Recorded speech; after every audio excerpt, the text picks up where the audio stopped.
So Sculpting Game Store Retail, we're in chapter 2, video 5.5, working through what we use as our hospitality strategies in a document. I'm sitting in my office because I didn't write this while working the counter. You have to scale out your ownership time enough to be able to sit in an office or at a quiet computer so you can build something like this, because year 1, you're going to be connected to all your customers. Year 8, you want your employees to build connections with your customers because you're not going to be able to touch all of them unless you want to work 80 hours a week at the scale you've succeeded to.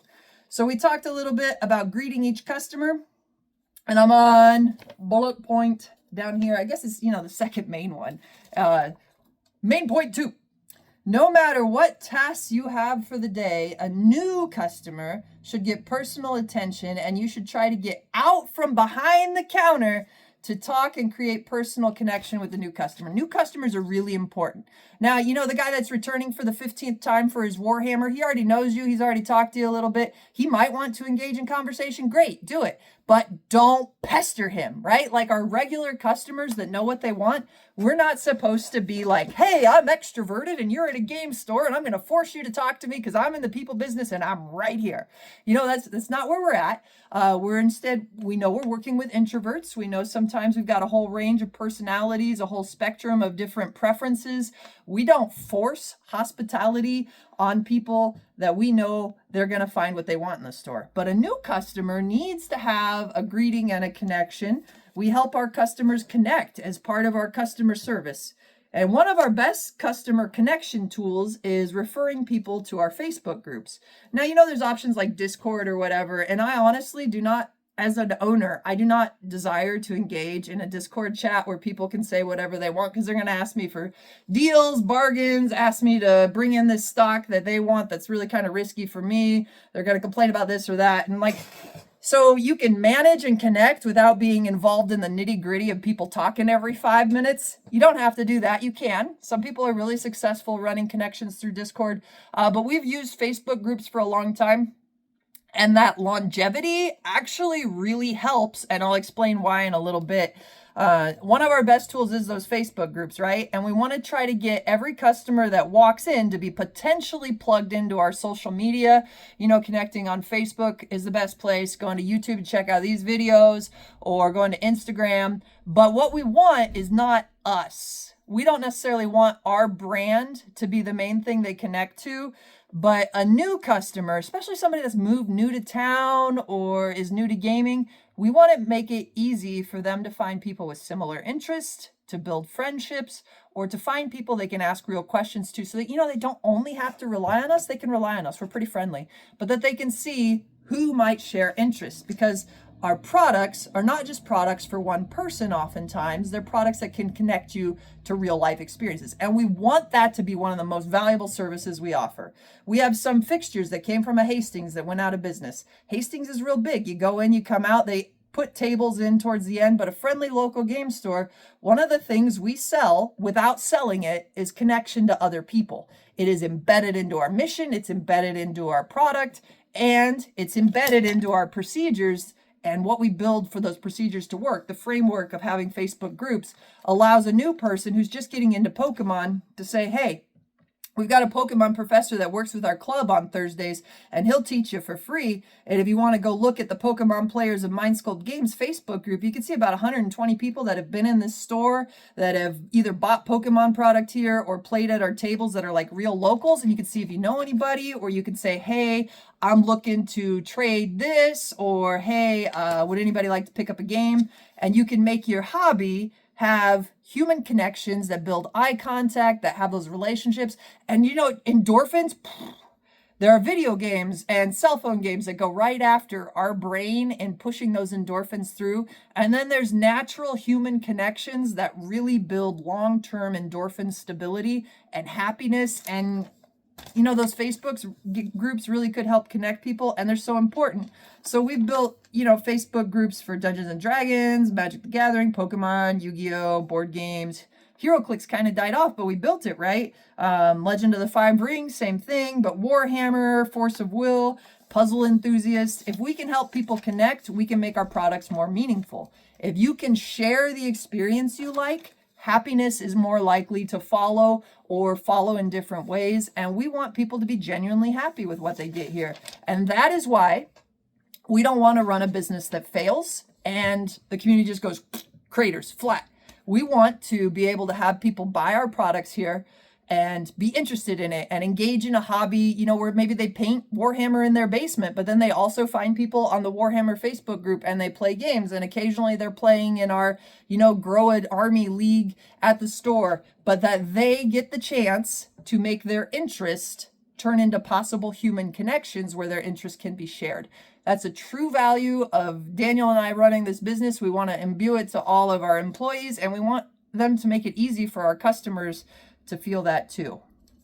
Now, a lot of those groups are tied to events, so we want to try to link a first-time customer to an in-store event that they can participate in, associated with the purchase they're making, the interest group. And the funny thing about a customer at a friendly local game store is it's pretty easy to tell what they're interested in, because that's what they're going to buy or what they're going to ask about or what they're going to look at.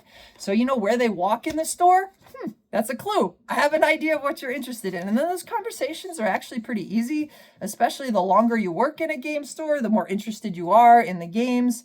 I think we've hired all gamers so far, and that means those connections are pretty easy. Now, we haven't hired all extroverts, so sometimes making our guys talk about what they like, they learn it, they get more comfortable with it, and then our employees build a lot of friendships and their lives are happier too. So not only is this for customer retention, but I think strong hospitality guidance and training makes your employees happier, because they'll have successful ways to talk to customers, whether they're, guys interested in the same game who play 10 hours of Magic a week, or whether they're a mom that's never going to play Magic in her life, but you can connect her for a book for a toddler, and that's still a meaningful experience. We try to make our employees' time embedded with meaningful value where they can have human relationships, and that naturally will help our customers find more value in us. So helping customers connect to other customers who share their interests is really important to us. Building community is the most important piece of customer loyalty. And you can't get bitter about customer loyalty. Like if somebody buys somewhere else, you can't be like, boo hoo hoo, you don't like me. That's not the point. But we give them opportunity for loyalty. And if you got the chance, introduce the new customer to other players in the shop if it's possible, especially on a game night. Say names of local store supportive players or players that you might know. The better you know a customer in their hometown, the better you can do this. So asking those engaging questions, kind of having a mental register of, okay, you're interested in this. I know 3 friendly people interested in this. Do you know any of them? Or have you checked their Facebook group? If we can get the customer to browse our Facebook group and see the people, usually we can get them connected to something. Now, we also tell our staff, because we're going to engage this way with our customers at the counter, that they should have up the business page on the work computer for Facebook. The Mindsculpt Games Facebook page should be up so they can check messages. We want them to respond quickly to customer posts or messages. We have guidelines on being positive, writing in complete sentences, connecting the customer to other Mindsculpt Games resources. We also have policies that help protect the store, and we tell our employees it's not your job to connect a customer to a competitor online, even through videos or deck tech advice that are, sponsored by Star City Games. As cool as that deck tech is, if it's sponsored by a store like us, but a lot bigger, that's going to actually eat your customer. Don't do that. So, there's things that help us in the realm of the hobby that connect to Mindsculpt Games, and then there's actually things that can hurt us in business but are interesting to the people in the hobby, but they're connected to bigger stores, bigger behemoths that pay and sponsor World Tour players, and we're not that. So we try to make sure we're connecting to local things.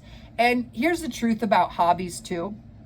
If you take a new customer and you introduce them to the deep end of the hobby right away, they might skip the fun exploratory phase. They might skip the new player phase and dive in too deep. And then they might struggle with budgeting or impulse control. It's a good limiter to try to keep the store support at the counter to be local, to be human-based, to be maybe even a little limited on resources, not outside of the store, because the pace of growth then is more sustainable and enjoyable for the customer, and that too is a service. Now, another thing about our Facebook and our Messenger is we don't necessarily want to engage in price talk over the phone or Messenger. Partly that's because, if somebody wants to sell you an Xbox One, there's so many different versions that it's hard to price quote them if they message you, and they might get their own version wrong and then they got a wrong price quote. So we kind of try to avoid that. Maybe we'll give people range if it's a 30-minute drive or something. But we'd rather just see it in person, because then we can be more accurate, and being inaccurate in writing is not good for you. So we try to avoid giving prices or quoting any singles if they want to sell to us, especially. Sometimes if somebody doesn't know like a lot about what they're talking about, I might say, send me a couple pictures of your Pokemon. And then, we see these like gold cards off Amazon that Pokemon never printed. And we're like, sorry, I don't think I can be your buyer on that because those cards aren't licensed. Sometimes that can help avoid some, bad feelings if they're driving in or whatnot. But we do try to avoid giving estimates over the phone, and it's not because we want to like trap you in store. We think our success rate's higher if you walk in. It's really just an accuracy thing and a reputation in writing, or expectations versus what actually happens. We want to be honest, we want to be upfront, and sometimes that means our eyeballs just got to be able to see it before we give you the information that you're seeking. And I don't think that's a limiter that will make people distrust you. I actually think that's a pretty positive limiter. So that is video 2. We'll move on to video 3 in just a bit.